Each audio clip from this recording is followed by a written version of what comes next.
আমরা যখন মাঝ বয়সে চলে আসি, ঠিক তখন সেই মুহূর্তে আমাদের চিন্তা, আমাদের ভাবনা সব কিছুই কিন্তু বদলে যায়।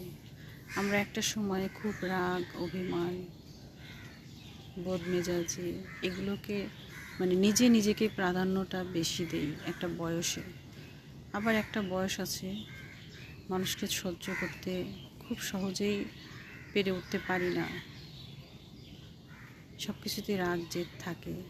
আবার যখন আমরা মাঝ বয়সী হয়ে যাই তখন আমাদের এগুলো কিন্তু অনেকটা মাটির মতো হয়ে যায়, এতটাই শান্ত হয়ে যায়, কেউ দুটো কথা জোরে বললেও আমরা তখন মাথাটা নিচু করে চুপ করে থাকি।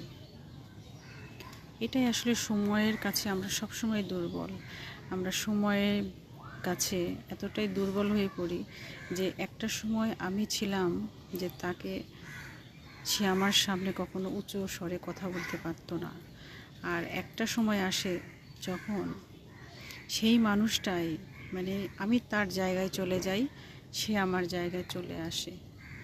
আসলে এই যে একটা বয়স, এই বয়সের তারতম্যই কিন্তু আমাদের মাঝে অনেক কিছু শেখার আছে, অনেক কিছু বোঝার আছে। আমরা এটা প্রথম অবস্থাতে বুঝতে চাই না, কিন্তু একটা সময় আসে আসলে যখন কিছুই করার থাকে না, শুধু চোখে জল ছাড়া কিছুই করার থাকে না। তাই সবার উদ্দেশ্যেই বলবো, সবাই একটু নমনীয় চেষ্টা করবেন, ধৈর্য রাখার চেষ্টা করবেন, যেন একটা মানুষকে সহ্য করার মতো আমরা যেন সেই মানবিকতা যেন ভিতরে রাখতে পারি। সে যেমনই হোক, তাকে কিন্তু আপনার একটা সময় এসে প্রয়োজন। সেটা সেটা বিশেষ করে আমাদের সংসার লাইফে সবসময় উচিত এবং হয়ে আসে এরকম বয়সের তারতম্যে। তাই সবার উদ্দেশ্যেই বলবো, আসলে একটা বয়সের একটা ছাপ এটা, তাছাড়া কিছুই না। বয়স হতে হতে মানুষের বুদ্ধির বিকাশ ঘটে। তো যাই হোক বন্ধুরা, সবাই খুব ভালো থাকবেন, চেষ্টা করবেন কাছের মানুষটাকে ভালো রাখার।